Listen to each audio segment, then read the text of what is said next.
Oke, Assalamualaikum warahmatullahi wabarakatuh. Kali ini saya akan ngebahas tentang bahasa tubuh, body language.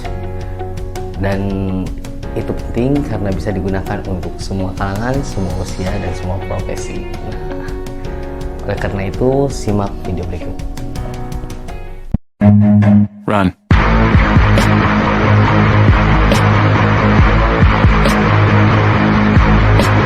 Run.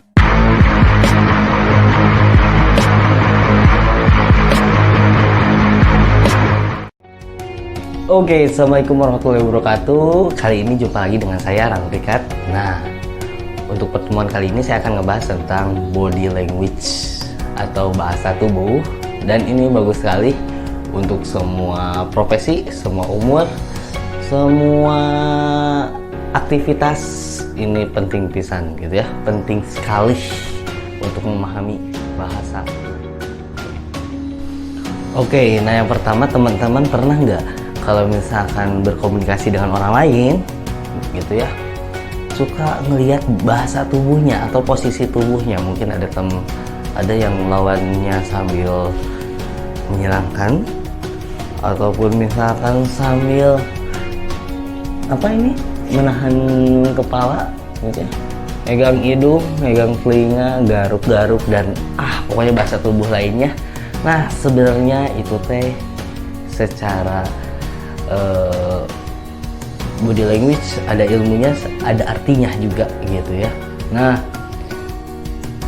kalau misalkan teman-teman masih belum paham bahasa tubuh itu adalah bahasa nonverbal. Jadi bahasa nonverbal itu bahasa yang tidak menggunakan kata-kata. Misalkan gitu ya, kalau misalkan saya gini nih, tangan gini nih, tring.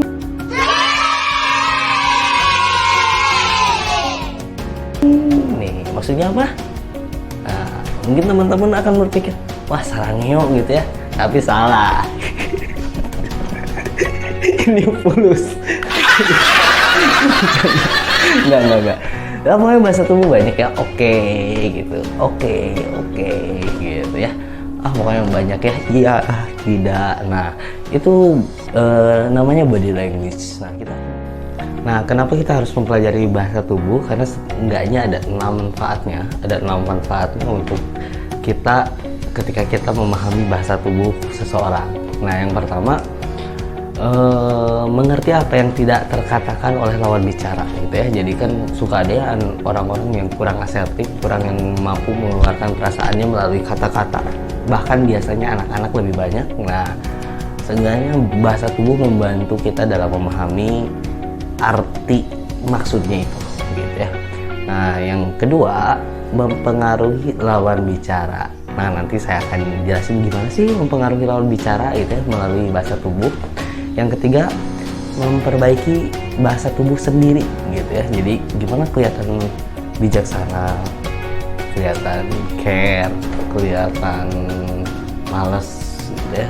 Pokoknya mah kita memperbaiki bahasa tubuh biar orang lain paham tentang kita, dan kita nggak perlu menjelaskan melalui kata-kata lagi gitu. Yang ketiga, yang keempat, membangun hubungan lebih cepat gitu ya, membangun hubungan dengan teman, dengan yang lainnya. Nah, itu bisa lebih cepat. Yang kelima, memperkuat komunikasi dan penyampaian informasi.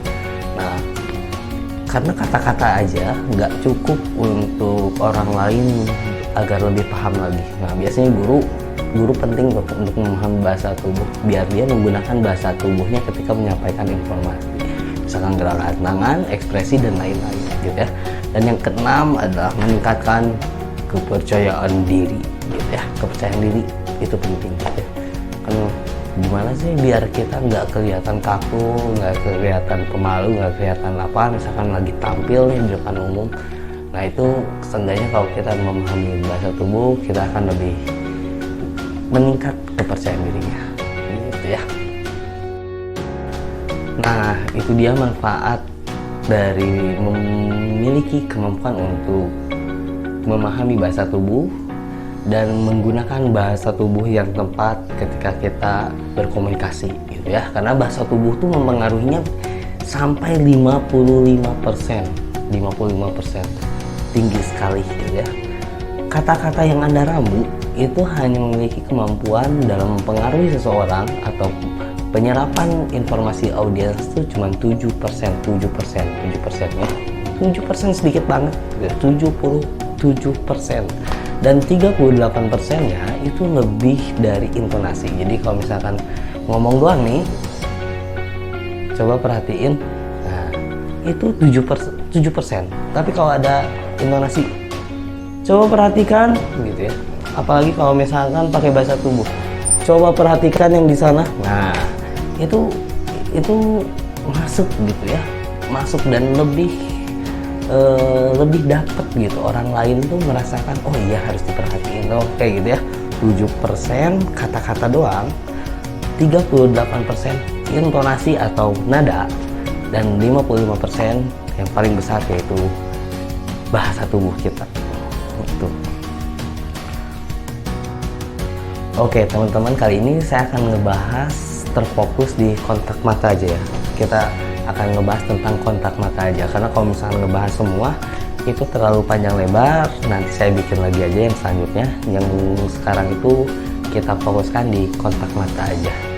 Kontak mata juga kan artinya beda-beda ya teman-teman. Ada yang pokoknya banyak lah gitu ya. Nah misalkan yang pertama nih, kontak mata yang berlebihan. Nah, kita lagi jalan tuh dari sana tuh sampai ke sini, terus ada orang yang ngeliatin kita terus-terusan.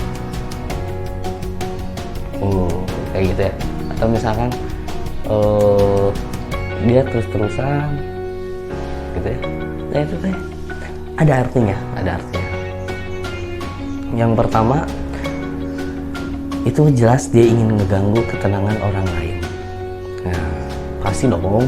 So kalau misalkan teman-teman diperhatikan secara berlebihan, pasti ketenangan teman-teman terganggu. Pasti pikiran teman-teman langsung berpikir kemana-mana gitu. Kenapa ya? Kenapa ya? Gitu. Pasti ada yang kayak gitu. Terus yang kedua, komunikasi yang berlebihan gitu ya. Misalkan ada yang lebay, senyummu mengalihkan pandanganku. Itu juga. Terus yang ketiga, gak respect, gak peduli gitu ya. Dan yang terakhir itu adalah ancaman gitu ya. Dia mencoba mengancam gitu ya, secara psikologi. Nah itu yang pertama, kontak mata yang berlebihan. Nah, tapi ada juga yang kedua, kontak mata yang sedikit, cuma sedikit, ngobrol gitu ya.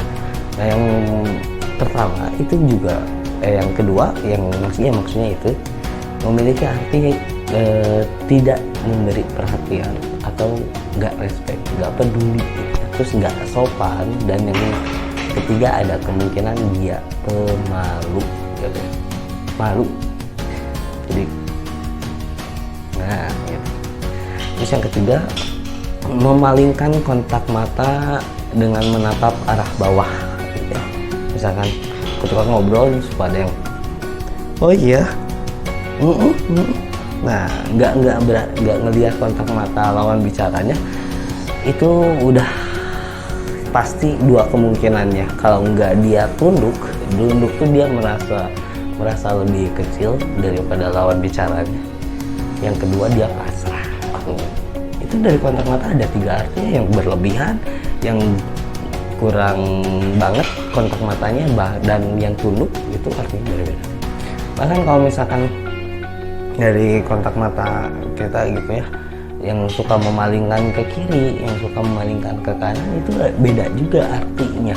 Arti dari orangnya tuh kayak gimana gitu. Kalau misalkan dia ke kiri gitu, berarti dia cenderung menggunakan dominasi otak yang kanan gitu ya, sebaliknya.